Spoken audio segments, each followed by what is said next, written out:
Good morning. Thank you for joining me today. This morning we'll be in Numbers chapter 26, verses 1 through 51.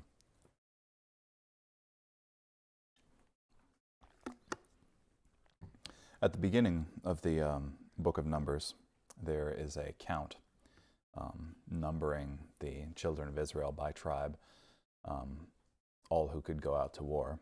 And chapter 26 here is also a count concerning who is able to go out to war, and the comparisons between the two are interesting, and seeing like which ones have risen and fallen, because there's approximately the same number of people as in the whole count there. So it's just the distribution amongst the tribes has changed.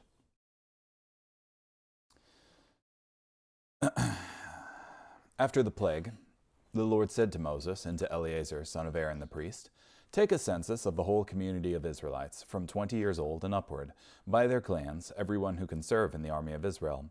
So Moses and Eleazar the priest spoke with them in the plains of Moab, by the Jordan River, across from Jericho. They said, "Number the people from 20 years old and upward, just as the Lord commanded Moses and the Israelites who went out from the land of Egypt." Reuben was the firstborn of Israel. The Reubenites from Hanok, the family of the Hanokites, from Palu, the family of the Paluites, from Hezron, the family of the Hezronites, from Carmi, the family of the Carmites. These were the families of the Reubenites, and those numbered of them were 43,730. Palu's descendant was Eliab. Eliab's descendants were Nemuel, Dathan, and Abiram. It was Dathan and Abiram who, as leaders of the community, rebelled against Moses and Aaron with the followers of Korah when they rebelled against the Lord. The earth opened its mouth and swallowed them, and Korah at the time that company died, when the fire consumed 250 men, so they became a warning.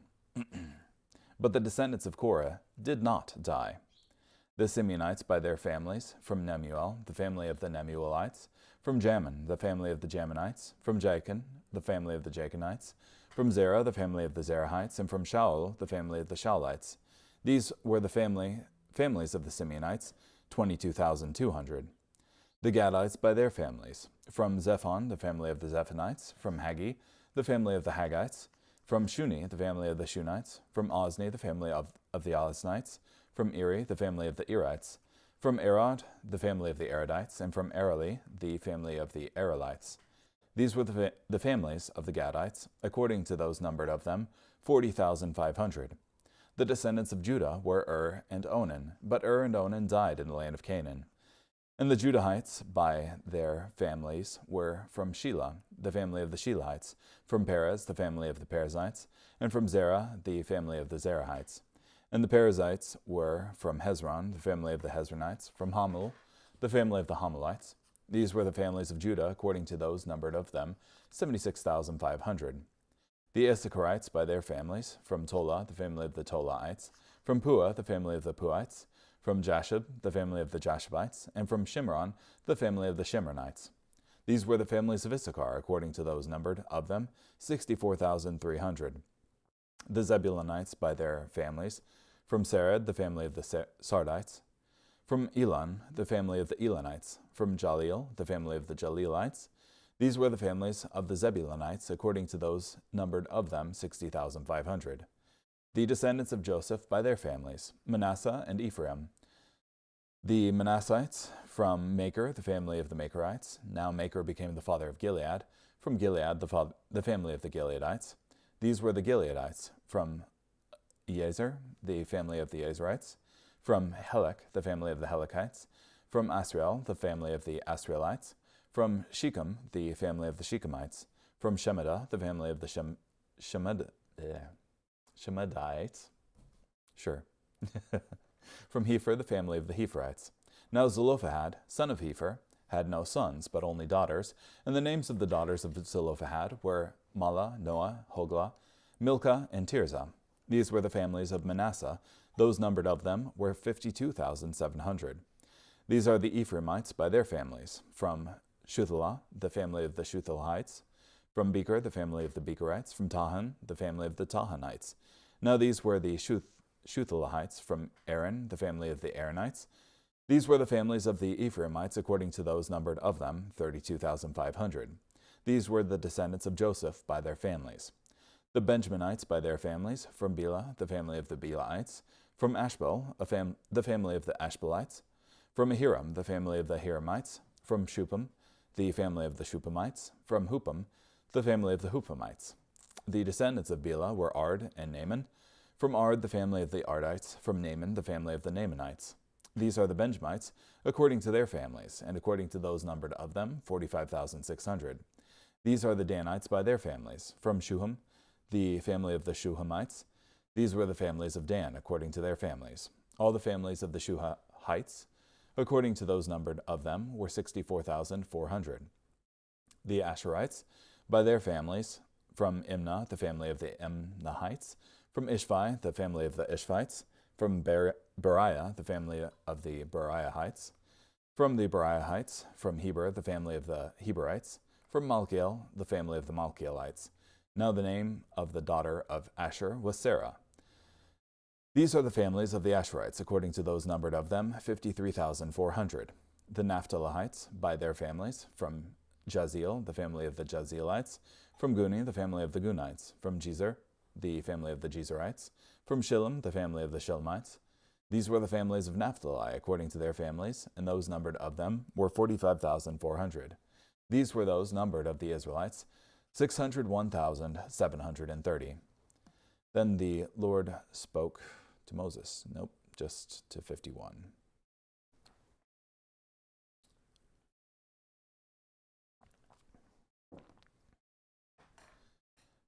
Yeah, so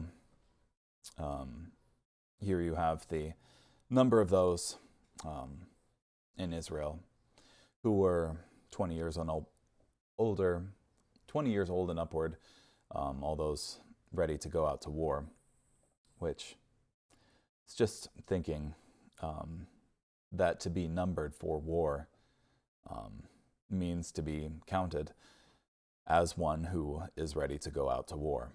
And as such, I think it shows a level of determination, if only in that you're willing to go out to war. Let's see here.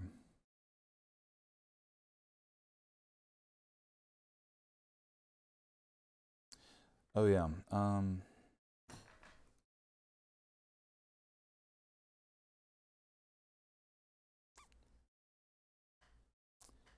From Judah, it mentioned and Onan,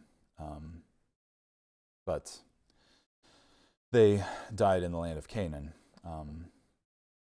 which and Onan were ones who treated their wife poorly, and I think it was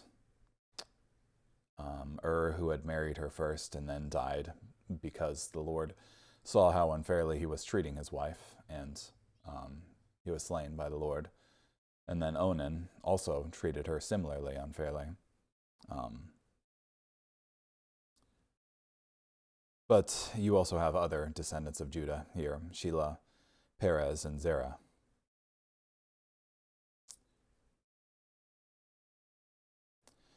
Okay, let's see.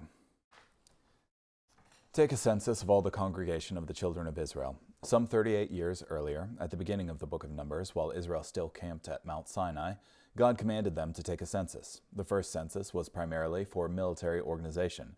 If they were to enter into and take possession of the Promised Land, they had to know how many troops they had and how they should best be organized. Yeah, but also, contrary to how David did it, that is, in numbering the children of Israel without being prompted by God, Moses here shows a measure of faith in that there were battles that the children of Israel went into prior to them entering into the Promised Land and prior to them being numbered here.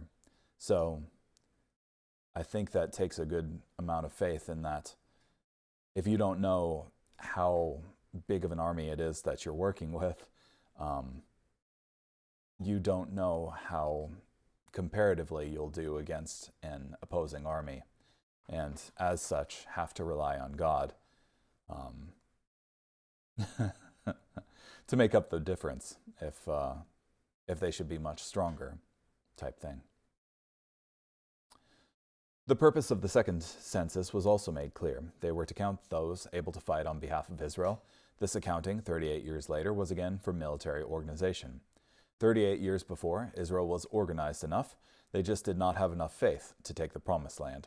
Organization is good, and the work of God can suffer from a lack of it, but the best organization can never replace bold trust in God. Yeah.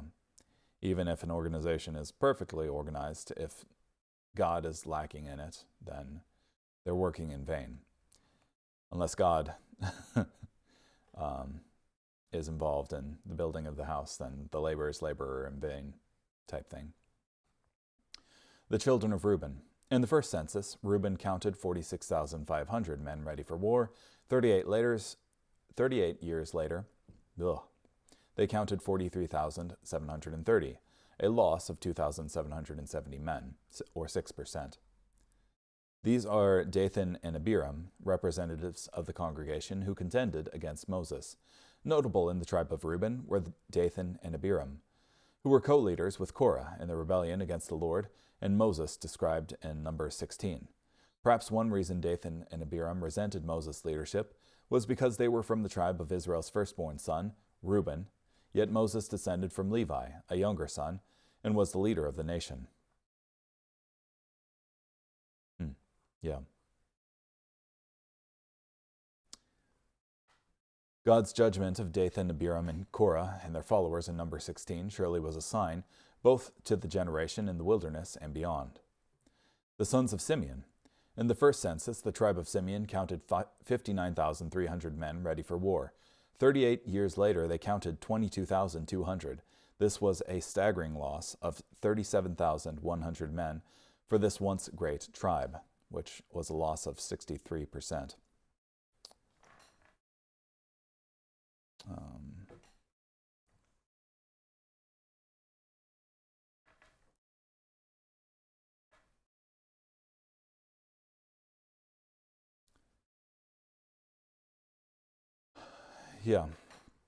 From Matthew Henry here, that none of the tribes decreased so much as Simeon did, from 59,300, it such to 22,200, little more than a third part of what it was. One whole family of the tribe, namely Ohad, mentioned in Exodus 6:15, was extinct in the wilderness. Hence, Simeon is not mentioned in Moses' blessing. And the lot of that tribe in Canaan was inconsiderable, only a canton out of Judah's lot. Some conjecture that most of those 24,000 who were cut off by the plague for the iniquity of Peor were of that tribe, for Zimri, who was a ringleader in that iniquity, was a prince of that tribe, many of whom therefore were influenced by his example to follow his pernicious ways. Yeah, I thought it was interesting that Zimri was a Simeonite. I think he was the one who was stabbed through by Phinehas in the previous chapter. The sons of Gad. In the first census, the tribe of Gad counted 45,650 men ready for war. 38 years later, they counted 40,500. This was a loss of 5,150 fighting men, or 11%.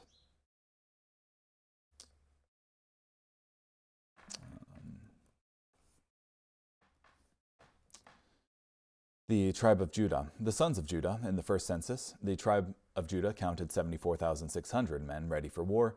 38 years later, they counted 76,500. This was a gain of 1,900, or an increase of 3%.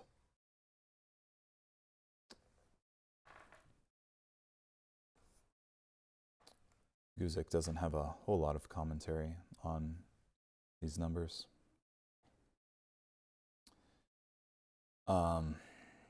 That all the three tribes that were encamped under the standard of Judah who was the ancestor of Christ, had increased, for his church shall be edified and multiplied. Interesting. That none of the tribes had increased so much as that of Manasseh, which in the former account was the smallest of all the tribes, only 32,200, while here it is one of the most considerable, and that of his brother Ephraim, which there was numerous, is here one of the least. Jacob had crossed hands upon their heads, and had preferred Ephraim before Manasseh, which perhaps the Ephraimites had prided themselves in too much, and had trampled upon their brethren the Manassites. But when the Lord saw that Manasseh was despised, he thus multiplied him exceedingly, for it is his glory to help the weakest, and raise up those that are cast down.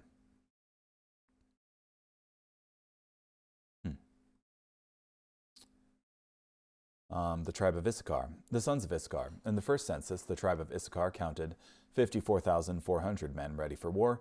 38 years later, they counted 64,300. This was a gain of 9,900, or 18%.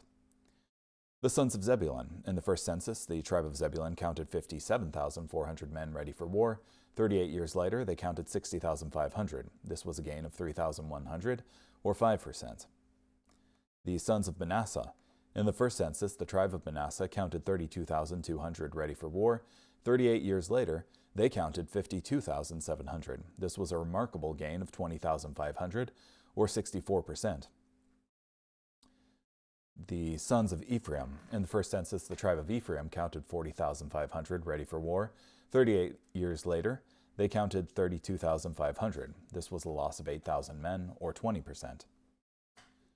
The sons of Benjamin. They went from 35,400 to 45,600, with an increase of 10,200 men, or 29%. Dan went from 62,700 to 64,400, which was an increase of 1,700 men, or 3%. Asher, 41,500 to 53,400, a gain of 11,900, or 29%. Naphtali. Naphtali went from 53,400 to 45,400, or a loss of 8,000, or 15%. And these are those who were numbered. In the first census, Israel counted 603,550 men ready for war. 38 years later, they counted 601,730 men, a loss of 1,820 men, or 0.3%.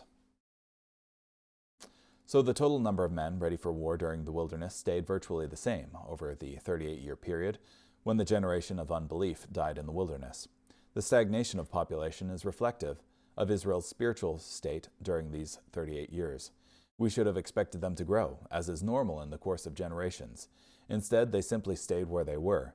The 38 years in the wilderness were years of no growth, no advance, just going in circles until the generation of unbelief had died and a generation of faith had arisen, a generation bold enough to take the promised land.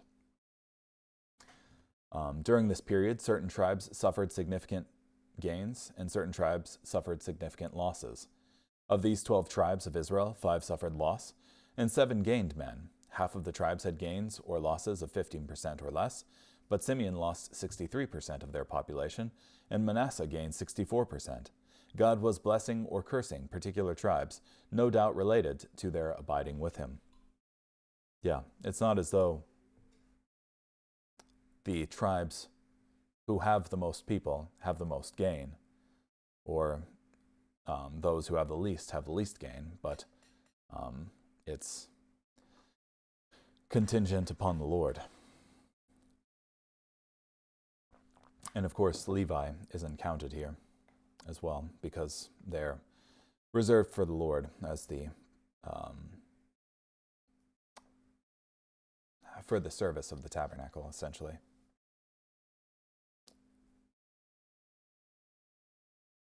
Yeah.